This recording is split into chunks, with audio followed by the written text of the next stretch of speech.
Hey everyone, it's Chris, the PDX Picker. Welcome back to the Little Shop of Hoarders. We're starting off with a different format of this video because it's been 2 days since my last order poll video. I only have 2 things sold. So my sales are not great at all. So let's see if we can turn that around at all. I'm going to try and do a few things to wake my store up, get the ball rolling, get some action going. Because it's bad. It's real bad. Sales have just collapsed for me the past week or so. Today is January 24th, and I bet you in the last 7 days I've only sold about 12 things.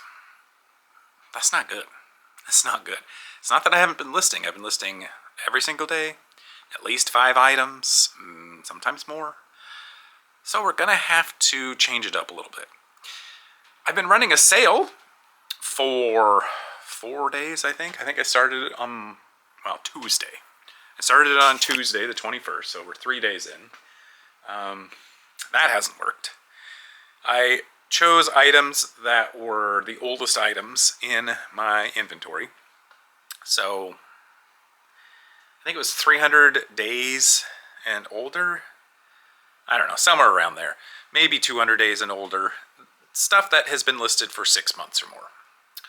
And I did a 25% off sale. So I didn't honestly expect it to be a game changer. I didn't expect a whole lot of items to sell because this is stuff that's been listed for a while and hasn't sold yet. Something must be going on. Is either just not desirable, price too high, even with the 25% off, or maybe it's just a little bit too niche of an item, so it's just something that's not going to sell regularly as it is. So what else can we do? Well, I've got 2 ideas that have come to mind. The first is something I do regularly anyway. Do it usually about every 2 weeks. So we'll see how that works. I'm going to send out offers to all of the listings that qualify for that. And so we'll do that here shortly. Normally I send out 5% offers. Today I'm going to send out 10% offers.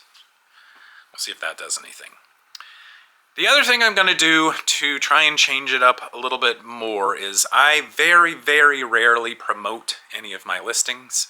That's just not something I regularly do. Every now and then there will be a few things that I promote, but nothing full scale. You know, I don't promote every item or big chunks of swaths of items. So I'm going to actually change that up, and I'm going to try that out. A lot of the things I've been listing lately are clothing items. eBay bombards me pretty regularly with little stats that say something to the effect of 65% of items like this are promoted by other sellers. Well, that's probably true. I have no reason to think otherwise. And in which case that means for every 3 listings, 2 of them are promoted. Well, mine is one of them that isn't. And it seems to be true because a lot of my clothing listings, specifically, unless it's a really, well-known brand, I'm thinking of a pair of Danner boots that I just listed yesterday. Unless it's a really well-known brand, it's not getting a huge number of views. My listings are not being viewed all that much. And I think that might have to do with them not being promoted. So because I am trying to turn my store around and get more activity, I'm going to go ahead and I'm going to pull listings from the last 90 days, and specifically clothing related, and I'm going to promote them. I think in my mind I'm going to promote them at 10%. So what that means is, for those of you that aren't familiar with eBay promoted listings, they show up as a sponsored listing for when folks search for particular items. They'll show up near the top as a sponsored listing. And when it sells, it will charge an extra percentage, in this case 10%, because that's what I am going to promote it at. The higher the amount the higher percentage, the more often it shows up in the search listings. I don't know exactly how it works in terms of the specific formula, but I know that ultimately when you sell an item, off of a sponsored listing. So if somebody clicks on that listing because it says sponsored on there, then you will get charged whatever percentage of promotional fee that you have applied. So I'm going to give that a shot. I am going to see if that does anything. But anyway, I'm not going to pull the 2 orders yet. This is Friday. I will probably pull the orders on a Sunday or Monday. And I'll give you a little update to see if this has helped at all. Not really expecting it to be immediate results, but you never know. So, especially with if I do have a lot of offers to send out, sometimes that can for sure get immediate results. But I don't know about the promoted listings, but we'll see. So that's the update so far. We'll see you in a couple of seconds for you, a couple of days for me. All right, we are back. Day 2 of this video. We've had a weekend, a few more sales, so that is good news. Update for you on what I've done to try and increase my sales. I sent out offers. I started a sale. I started a promoted listings campaign of sorts. It's not technically a campaign, but I chose a bunch of listings to promote. Most successful, sending out the offers. I sold 2 items from that, so that's good. The other 2, no sales from my discount sale, and I think I had 12 clicks total and no sales from promoting my listings. So that didn't work yet, but we're still going to keep going. Let's go ahead and pull these orders and then have some interesting news about a return and some eBay news that goes along with that, kind of. So some good stuff. The first sale, I'm happy. I just listed these. They sold pretty much immediately. A pair of Burton snowboard boots. Paid $10 for these at the thrift store, and like I said, I listed them. They sold virtually immediately for $44.99. They sold in about a day. Burton Moto brown and tan, women's size 7. So I have successfully now sold, I think, 3 pairs of snowboard boots, 2 pairs for good money, and several for not so good money. Or the other 2, I think, whatever. It's doing a little better when it comes to sales on snow gear. I do have a pair of ski boots that I need to list. I should list them today. I just need to clean them up a little bit because, well, it's almost the end of January and I don't want to miss ski season. This sold. This is one of these that I sold on an offer. It's a Kurt Adler, vintage Kurt Adler Jester Bear Christmas ornament. I have several of these, but bought these for pennies. Maybe we'll just say $1 each, and it sold for $10, free shipping. Sent out an offer for, 10% off or something, and it was originally listed for $15, $14.99 free shipping. And then somebody countered, and I took the $10 because I've got several of them. They're virtually, it's all profit now at this point, so I've more than made up my money on all the other ornaments that I got. Here's the second item that sold for sending out an offer. It is this pair of Stampin' Up! Stamps, a lot of 2, just the little one here. Picked these up for $1 each, and they sold for $18.81 free shipping for the both of them. These are for punching these little labels or tags out of paper. So that was the success story when it came to sending out offers. Actually, I think I had a third item, this next one that sold from sending out an offer. But before we get into that, because that's actually the big sale item of the day, let's talk about a little bit of the eBay news and then how it relates to a return that I got. So some of you may remember just very recently I sold this vintage Winnie the Pooh sweatshirt. I want to say it's from the 90s. It's made in the USA. So, let's just say it's from 1995, and that would put it at 30 years old. Sold it on offer for $30.05 plus shipping, but the buyer returned it because they didn't like the fact, and you know, no judgment here on the buyer, but they didn't like the fact that the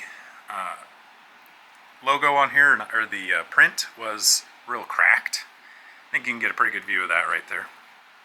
So it was just more cracked than she expected it to be. So she returned it. You know, which is interesting because she had to pay the return shipping.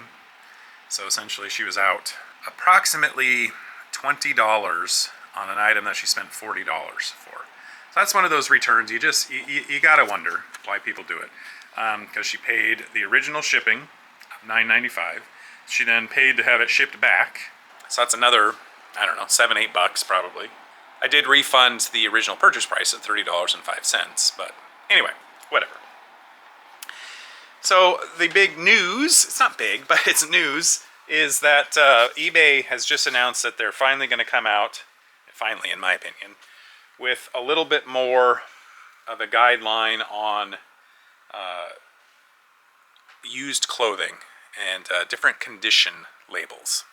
So instead of just labeling it something as new with tags, new without tags, pre-owned, they're going to have a ladder of quality categories to choose from. So I think the choices are pre-owned excellent, pre-owned good, pre-owned acceptable, and then each of those, there's certain criteria that would have it fall under those different categories. So this would probably be pre-owned acceptable. You know, it does have cracking, but there are no holes.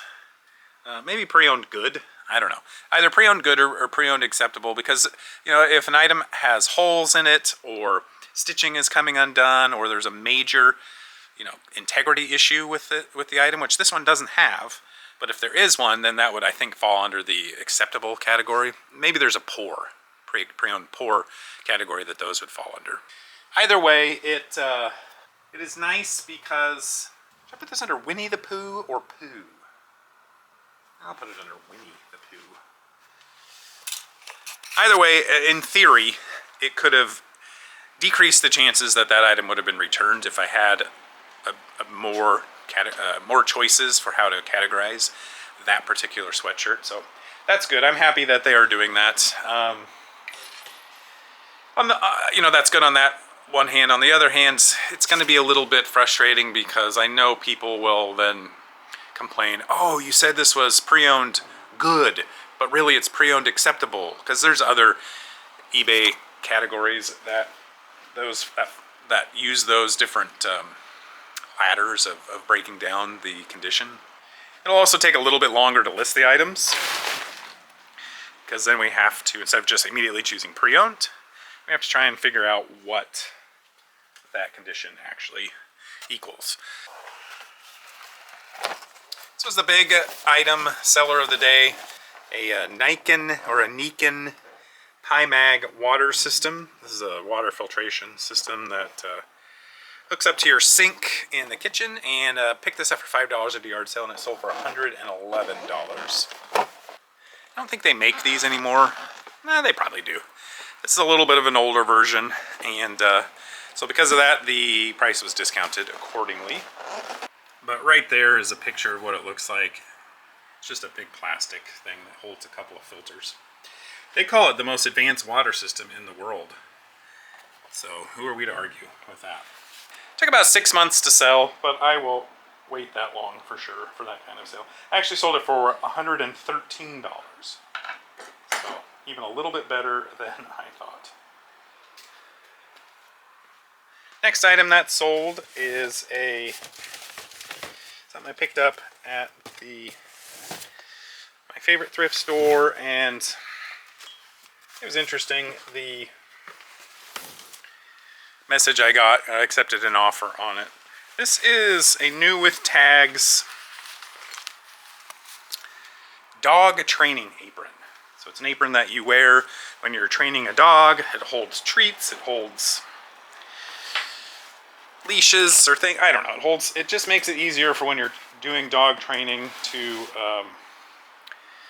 just have things easily accessible. It's by a company called Rucka Pets, and I paid $10 for this. So it was a little bit priced up, but I did sell it for $35. I think this is a European company. Don't have a lot of these for sale here in the States. But anyway, the interesting message that I got was that somebody sent me an offer for $35. I had it listed for $50, and they said, even though this is adjustable, and maybe it isn't adjustable.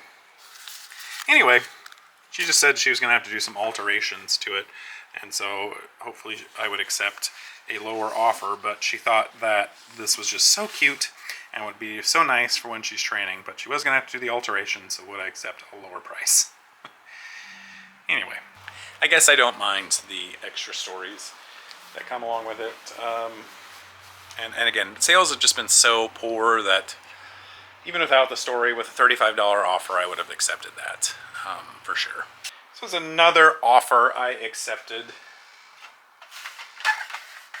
Again, just trying to get the store going. Maybe selling things for a little bit less than I would under normal circumstances, but I had this pair of Gillette called TTO safety razors. I had them listed for, I think, $25 for the pair of these. I paid just shy of $8 for both of them. And here they are right here. Okay condition. You know, there's some age showing on these, and somebody sent me an offer for $15 for the pair, and I accepted that as well. And then the last item that sold of the day. This was good. It's an Oster hair clipper. Yeah. This one I just recently bought for $3.99 inside here. It's got this case. This was from the 90s. The original receipt was in there from Fred Meyer. I want to say like 1997. And that sold for $31.95. This nice Oster adjustable hair clipper. I think people are banking on the fact that these older ones were just better made, because you can buy new ones now for less than $31.95 plus shipping. But you know, hopefully this one will last more than the 5 years that the new ones that they sell will last. Obviously it's lasted this long and it's still working, but yeah, so that was a nice sale as well. Good profit on that one. We are just still not doing well. So today, still not doing well when it comes to sales. Today is January 27th. Take a look here and see if we have even hit somewhere close to the same sales numbers we had last year. Put my password into my computer here. Go to My Reseller Genie. Had a few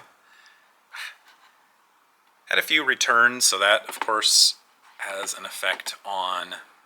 Apparently I need to charge my mouse because it's being finicky.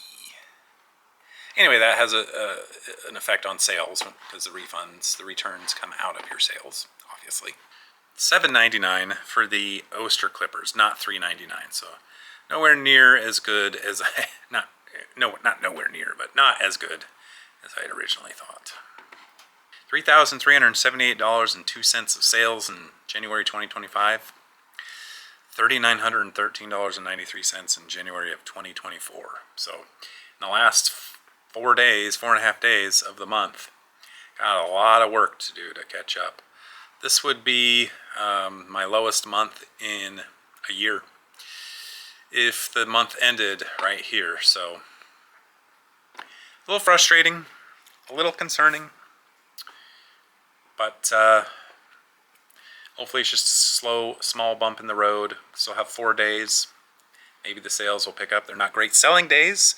Monday, Tuesday, Wednesday, Thursday, not great days, but we work with what we got. So fingers crossed, still going to think positively and trudge ahead, do my listings, keep going, keep doing the things that I know have worked for me in the past. So that's going to do it for today's video. Thanks so much for watching. Please like it if you did. Subscribe to my channel to get some more movies like this. Videos, whatever. Content like this in the future. Good luck with your reselling ventures, and we will catch you on the next video. Take care. Bye-bye.